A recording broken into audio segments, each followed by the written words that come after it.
এই হলো deadline communications private limited. আপনারা দেখছেন এক্সপ্রেস নিউজ, খবর নেয়, খবর দেয়।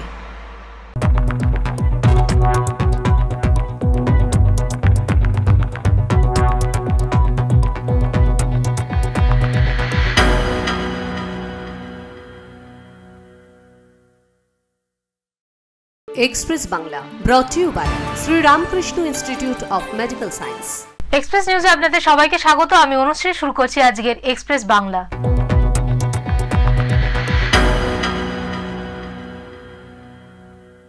কাশ্মীরে ভারতীয় পর্যটকদের ওপর নৃশংস জঙ্গি হামলার বদলা নিতে ভারতীয় সেনাবাহিনীর অপারেশন সিঁদুরের বীরত্বপূর্ণ সাফল্যের প্রতি সম্মান জানাতে সারেঙ্গায় এক বিশাল তিরঙ্গা যাত্রার আয়োজন করা হলো।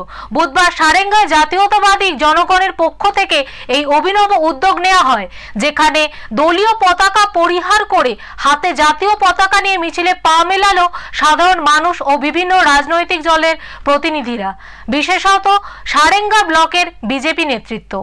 গত 8ই মে কাশ্মীরের পহেলগাঁওয়ে নিরীহ ভারতীয় পর্যটকদের উপর পাকিস্তানি জঙ্গিদের বর্বর হামলার ঘটনায় গোটা দেশ স্তম্ভিত হয়েছিল।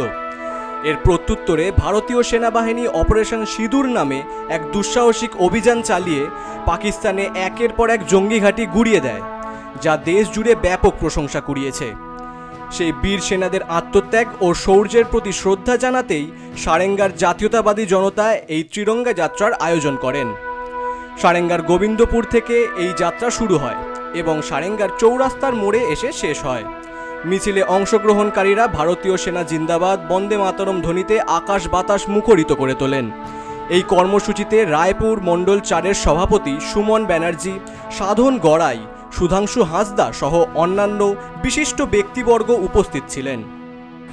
আমরা সারেঙ্গের সমস্ত জাতীয়তাবাদী জনগণ বিগত 8ই মে পেহেলগাঁওতে যে সন্ত্রাসবাদী হামলা হয়েছিল তার প্রতিবাদে ভারত সরকার অপারেশন সিঁদুর নামে যে অভিযান চালিয়ে সন্ত্রাসবাদীদের কোমর ভেঙে দিয়েছে এবং তার উদ্যোগে যে সমস্ত ভারতীয় বীর সেনা অংশগ্রহণ করেছিল, আমরা তাদের এবং তাদের পরিবারের প্রতি সম্মান জানানোর জন্য আজকে পদযাত্রা।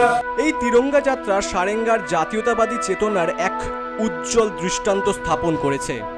দলীয় ভেদাভেদ ভুলে সমগ্র সারেঙ্গাবাসী যেভাবে ভারতীয় সেনাদের প্রতি সম্মান জানাতে একজোট হয়েছেন তা নিঃসন্দেহে প্রশংসার যোগ্য। এই ধরনের উদ্যোগ দেশের প্রতি ভালোবাসা এবং সেনাবাহিনীর প্রতি শ্রদ্ধাবোধকে আরও সুদৃঢ় করবে। Bureau report, express news. গরমের সময় প্রাণে আর মনে ঠান্ডা আমেজ এনে দেয় এই তরমুজ। এই গরমে এই ফল সকলেরই বেশ প্রিয়, আর তা যদি হয় দেশি তরমুজ তাহলে তো আর কথাই নয়।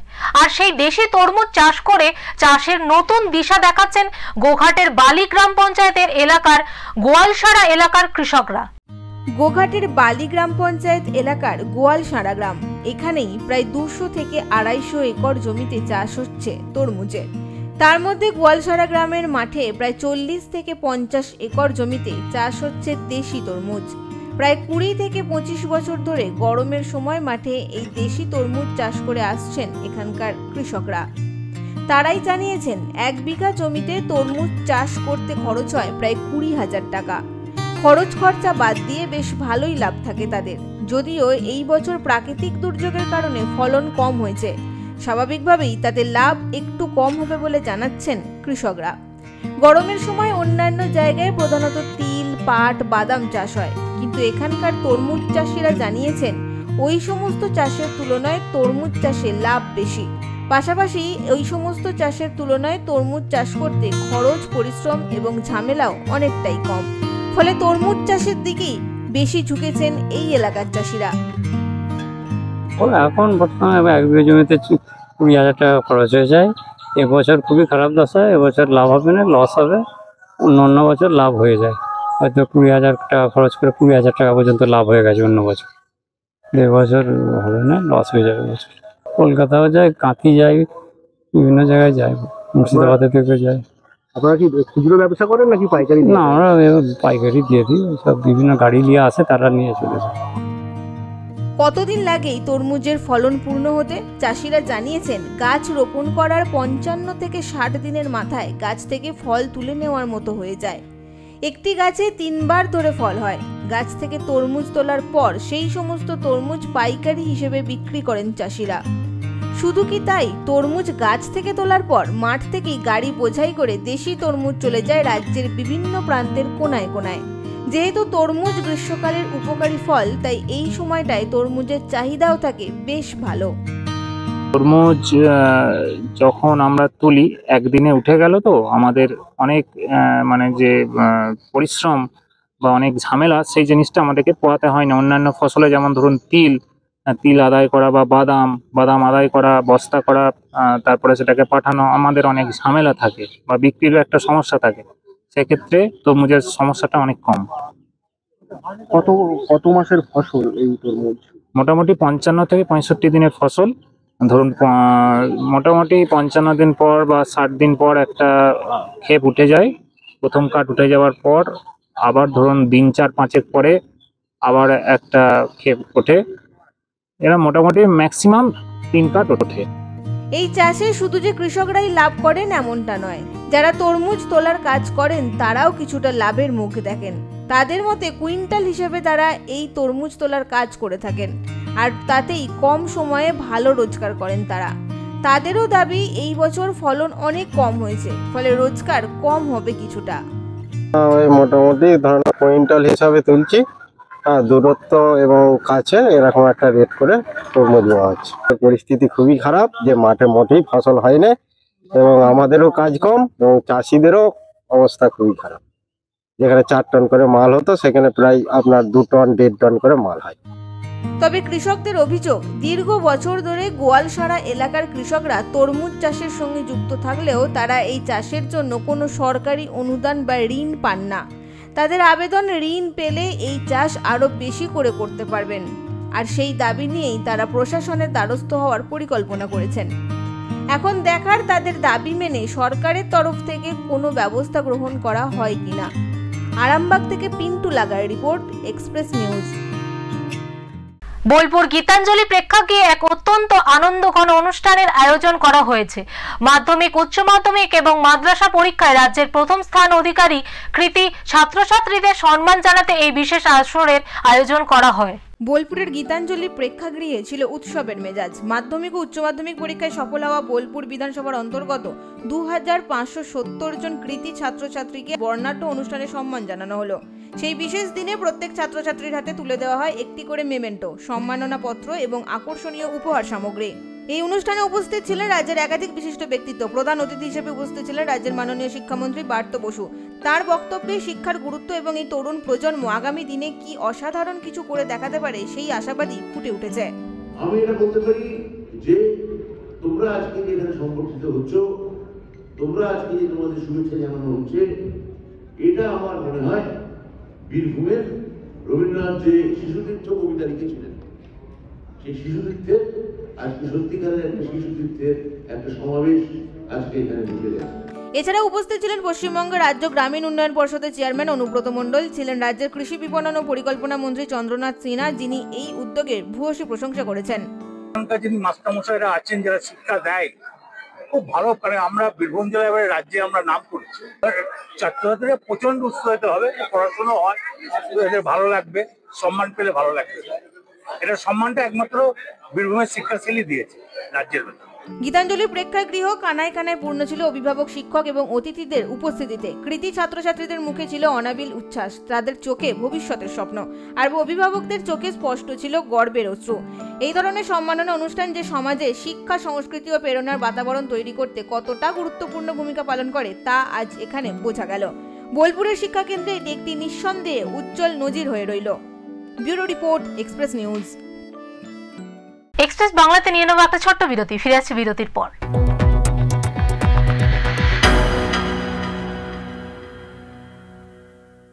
Shri Ramakrishna institute of medical sciences and Sanaka hospital, দেশের প্রথম institute excellence in health education and affordable health care, উন্নত মানের চিকিৎসা শিক্ষা প্রদানের স্বনামধন্য প্রতিষ্ঠান জাতীয় চিকিৎসা কমিশন দ্বারা স্বীকৃত এই medical college, a complete cancer hospital and research centre, উন্নত মানের রেডিওথেরাপির ব্যবস্থা, এই রাজ্যে প্রথম ডিজিটাল পেট সিটি, জাতীয় চিকিৎসা কমিশন দ্বারা স্বীকৃত এই মেডিকেল কলেজ, সহানুভূতির সঙ্গে উন্নত সেবায় নিয়োজিত Shri Ramakrishna institute of medical sciences and Sanaka hospital, Malandighi, Kanksa, Durgapur.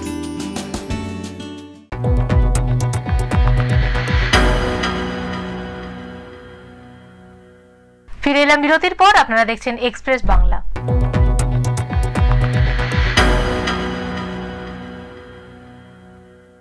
গাছের ওপর ঘর, হাতির সঙ্গে অবিরত এক নিঃশব্দ লড়াই, এই সেই গল্প শোনাবো আজ।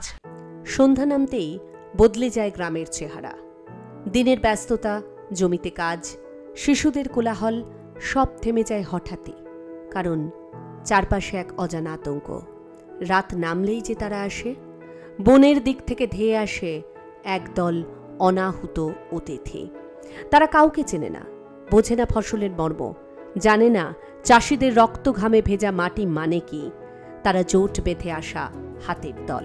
এই হাতিদের সঙ্গে সরাসরি সংঘর্ষে যাওয়ার ক্ষমতা নেই গ্রামের সাধারণ মানুষদের। আর বন দপ্তরের সাহায্য যতটুকু আসে তা যেন শুধুই সান্ত্বনা।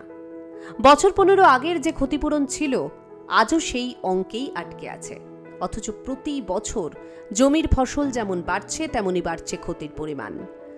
রাতের আধারে নামা হাতিরা ধান গাছ মারিয়ে যায়, সবজি খেয়ে ফেলে, পাকা ধান নষ্ট করে কয়েক মুহূর্তেই। ক্ষতি হয় বিঘের পর বিঘে জমির। সবার উদ্যোক্তা নিয়ে আমরা করছি। গাছের উপরে সারা বছর তো যা এলাকার যে হাতি প্রত্যেক দিন একরকম, ঠিক আছে। আমরা সেই জন্য নিজেদের ফরেস্টে তো কোনো পাত্তাই পাওয়া যায় না, তারা কোনো উদ্যোগ নেয় না। আমরা গ্রাম ভিত্তিকভাবে আমরা গাছের উপরে একটা বড় বড় যে গাছগুলো আছে সেই গাছগুলোর উপরে একটা থাকার জন্য বা যাতে আমরা হাতি কি বলবো ওটাকে নজরদারি চালাবার জন্য আমরা সেই ব্যবস্থা করছি। গ্রামের চাষিরা দেখলেন এভাবে চুপ করে হাত গুটিয়ে বসে থাকলে হবে না। বন দপ্তর, প্রশাসন কেউ যদি তাদের সাহায্য করতে এগিয়ে না আসে তবে নিজেদেরই কিছু একটা করতে হবে। তখনই মাথায় এলো এক অভিনব ভাবনা। গাছের উপরে বানানো হলো ঘর, যাকে তারা বলে মাচা। এই গাছঘর তৈরি হয় সাধারণত কাঠ, বাঁশ আর দড়ির সাহায্যে। গ্রামের চারপাশে থাকা বড় গাছগুলোই হয়ে ওঠে চাষিদের গোপন ঠিকানা। দিনের বেলা গাছঘর ফাঁকা থাকে, কিন্তু সন্ধ্যার মুখে যখন রোদের আলো ম্লান হয়ে আসে তখন একজন একজন করে উঠে যান ওই গাছের মাচায়। রাত ভোর তারা পাহারা দেন। চোখে ঘুম নেই, কানে শব্দ নেই, শুধু গভীর মনোযোগে শোনেন চারিদিকের আওয়াজ। গাছের পাতার ফাঁক দিয়ে তাকিয়ে থাকেন জমির দিকে। কখন আসবে সেই গর্জন, কখন ভেঙে পড়বে নিস্তব্ধতা। হাতির দল এলে আর দেরি করা চলে না, সঙ্গে সঙ্গে ফোন যায় গ্রামে। ওই দিক দিয়ে হাতি আসছে, আওয়াজ ওঠে মাইক আর বাঁশিতে। মুহূর্তেই সক্রিয় হয়ে ওঠে পুরো গ্রাম। লাঠি, টর্চ, ঢোল নিয়ে বেরিয়ে পড়েন সবাই। লক্ষ্য একটাই, হাতির দলকে ফেরানো, ফসলকে রক্ষা করা। এই যুদ্ধ সহজ নয়।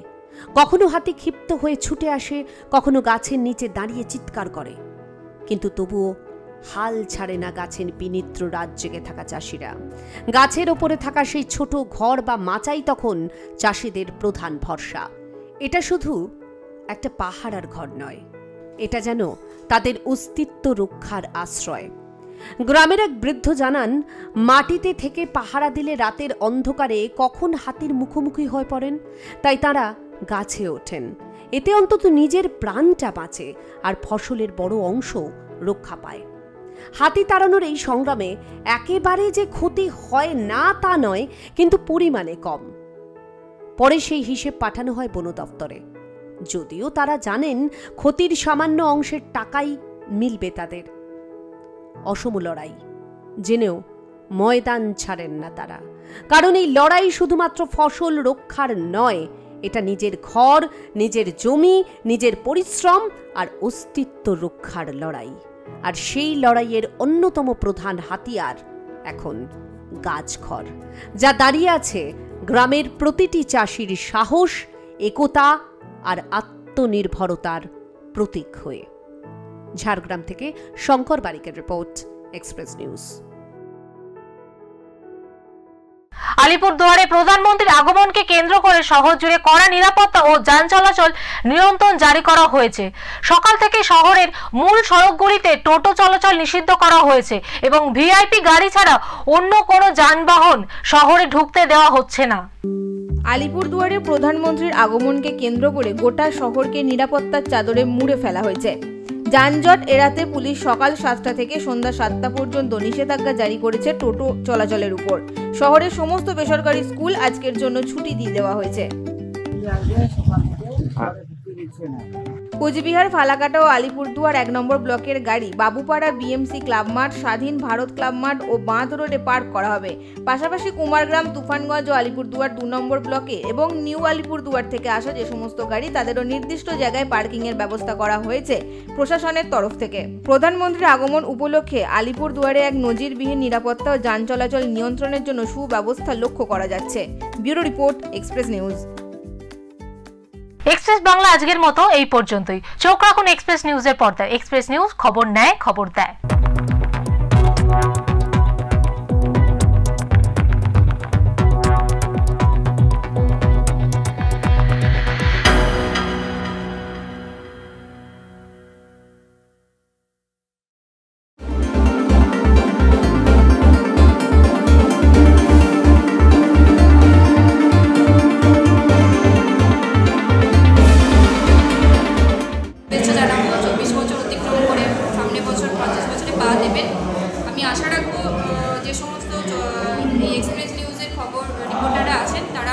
সঠিক সময় সঠিক খবর মানুষের জনগণের সামনে তুলে ধরবে, এটাই আমি আশা রাখি এবং এই চ্যানেলকে অনেক অনেক শুভেচ্ছা।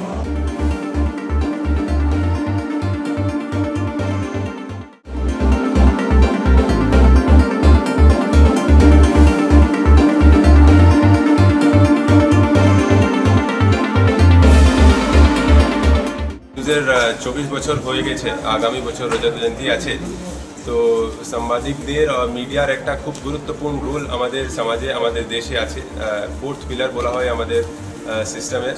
তো আমি আশা করছি আমাদের এক্সপ্রেস নিউজ যে আছে এই কাজটা খুব ভালোভাবে করবে আর সমাজকে ঠিক পথ দেখাবে। সত্যি কী আছে, মিথ্যা কী আছে সেটা তুলে ধরবে সমাজের সামনে, আর ঠিক যেভাবে একটা রিপোর্টিং করার কথা সেটা করবে। আর সমাজ বা প্রশাসনের মধ্যে একটা সামঞ্জস্য, একটা ভালো সুসম্পর্ক স্থাপিত করতে আর সমাজের উন্নয়নের জন্য যা কিছু করা যেতে পারে সাংবাদিকতার মাধ্যমে সেটা করবে, এই আশা করছি আমার তরফ থেকে, আমাদের ডিপার্টমেন্টের তরফ থেকে। All the best.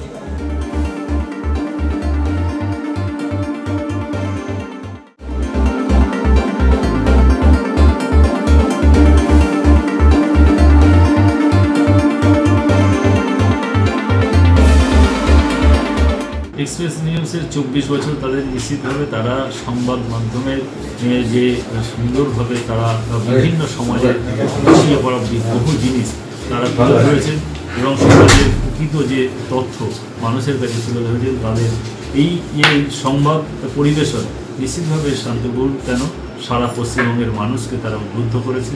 নিশ্চিত তারা এরও এগিয়ে যাক এবং তাদের সংবাদ মাধ্যমকে আমি ধন্যবাদ জানাই, তারা এইভাবে মানুষের এবং সমাজের কাজ করার জন্য।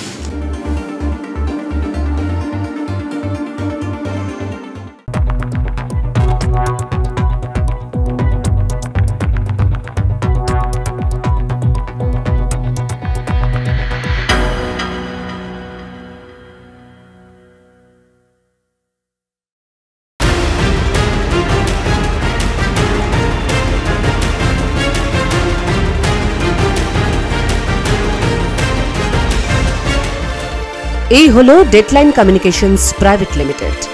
আপনারা দেখছেন এক্সপ্রেস নিউজ, খবর নেয়, খবর দেয়।